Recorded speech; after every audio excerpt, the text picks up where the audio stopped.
Hello and welcome back. Lesson 7, Control the flow with the switch statement. In this lesson, I'm going to explain you how to use the switch statement to control the flow of your application. Like other programming languages, Go supports the switch statement. And we can use the switch statement in order to avoid having different chaining if in our code. Let's take a look of this example here. As we can see, I have chaining different if statements. I have two variables, number and size, and based on the value of the number, I store a different string value inside the variable size. If the number is 29, the value will be small. If 42, the value will be large. And if for 44, the value will be extra large. Now let's do a quick refactor introducing the switch statement in order to avoid having different if statements in our code. The first thing to do is to use the keyword switch, followed by the Boolean expression. In our code, the Boolean expression is the number because we want to compare the value of the number with different values, 29, 42, and 44. So switch, then number. Let's open and close the parentheses. And then here I have three different if statements. So with three different cases. When the case is 29, 42, and 44, I put a different value. So I use the word case because when we use the switch statement, we need to use the keyword case. So I'm going to write case and case 29 related to the first if, case 42 related to the second if, and then case 44 related to the third if. And then, as you may guess, inside each cases, I will put a different instruction. In this case, I will put the instruction to store a different value for the size variable. So for the case 29, the size must be small. For the case 42, the size must be large. And for the case 44, the size must be extra large. Perfect. As we can see, we refactor our code using the switch statement in order to achieve the same logic, but in a beautiful way. Let me remove these ifs. And now let's try our code. Let's open the terminal and type go run main.go. The size is small because the value of the number is 29. Let's put now 42. Go run main.go. The size is large. Then 44. Go run main.go. The size is extra large. Perfect. Now, what if the number is not 29, 42, or 44? Which is the value of the size. Of course, we can, in this line here, define the variable size and put default value, like size equal default value, blah, blah, blah, blah. But with the switch statement, we can use the keyword default in the end of our switch in order to define a specific value, specific instruction, if our Boolean expression doesn't match all the cases that we wrote. In this case, if the number is not 29, 42, or 44, Go will run the instruction inside the body of the default case. And in this case, for the size, I can put unknown. So if the number is not 29, 42, or 44, so if it not match all the cases that I wrote, Go will run the default case, putting the value unknown inside the size variable. Let's try. Go run main.go. Yes, the size is extra large because the number is 44. And now let's try with 50, for example. Go run main.go. The size is unknown. In Go, if we want to have a case statement to include more than one expressions, we can have it because we can separate all the expressions using the comma. Let's take a look at this example.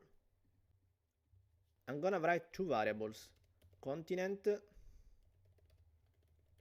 and country of type string.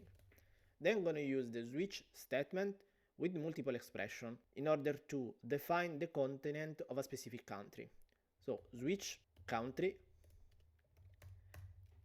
and then I'm going to write the first case, but I'm going to use a multiple expression. I'm going to put France, comma, Italy, comma, Spain, and then I'm going to define the value of this continent with, of course, Europe. And then I'm going to proceed like this with other country, for example, Canada, and then USA, where the continent is North America, and then the last one, case China, comma, Thailand, continent Asia. And of course, I'm going also to put the default, putting as continent unknown. And then I'm going to write the continent of the country percentage s is percentage s. So here I need to have country and here continent. Perfect.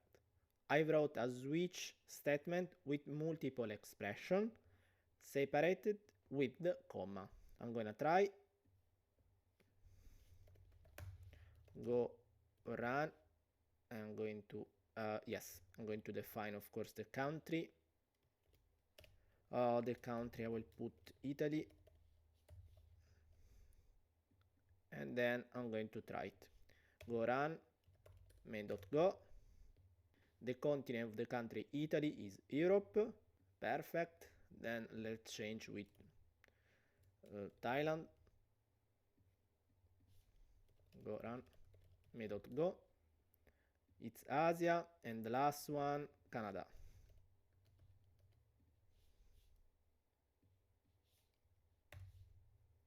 Is North America. A switch statement can also invoke a function. From that function, you can write case statements for possible return values. For example, let's take a look at this code. I'm gonna write switch, and then I'm going to put not a Boolean expression, but I'm going to invoke a function. This function is, for example, time.now dot the weekday dot string, and then based on a weekday or weekend, I'm going to print in the console if it's a weekday or weekend. So case, as we can imagine, Monday, comma, Tuesday,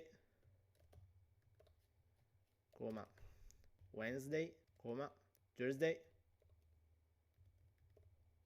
and then the last one, Friday,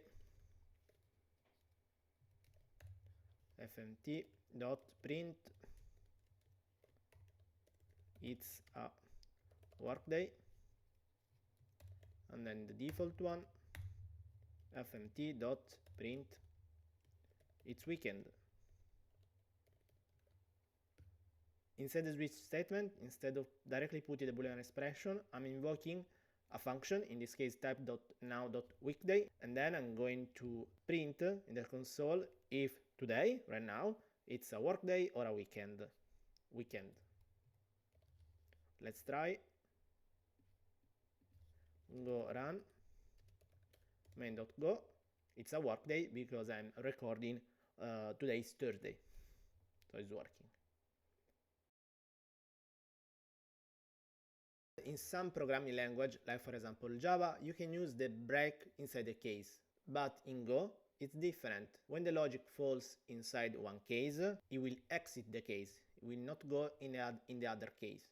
This is because we don't need to put a break. But there is a keyword called Fallthrough that allows us to fall inside the other case if we want in Go. Let's check together with this simple example. I'm going to write the switch statement, of course. I'm going to define a variable number, and I'm going to assign the value 15. And I'm going to write 3 different cases. The case when the number is lower than 20. The case when the number is lower than 50. And the last one, the case when the number is lower than 100.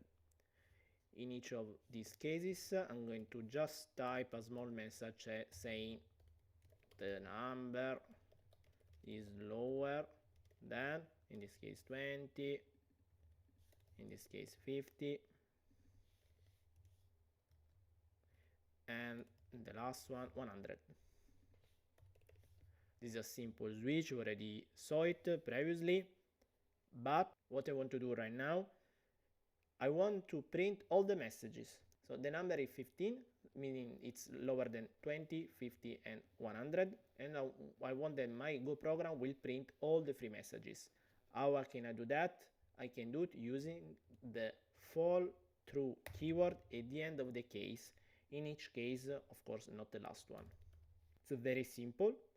So my number is 15, is lower than 20. Go will print this message, then it will see the keyword, and instead of exit the switch statement, it will continue to the other cases, checking if my number is lower than 50, so in this case yes, and it will print the message. Then again Fallthrough, it will go in the other cases, checking the number is lower than 100, yes, so it will print in the console also the number is lower than 100. Let's try. Go run main.go. The number is lower than 20, 50, and 100. Perfect. Now let's put 30. Let's do it again. In this case, I can see only the number is lower than 50 and 100 because we didn't hit this case. And the last one, let's put 80.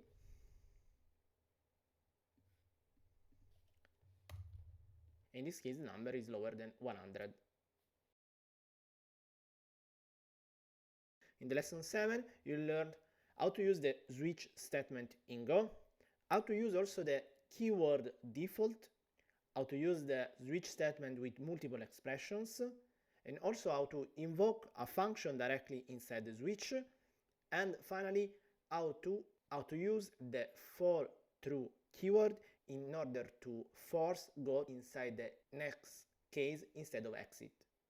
Thank you for watching this video, subscribe to my channel to be always updated about a new video that I will upload, and see you in the next lesson, lesson 8.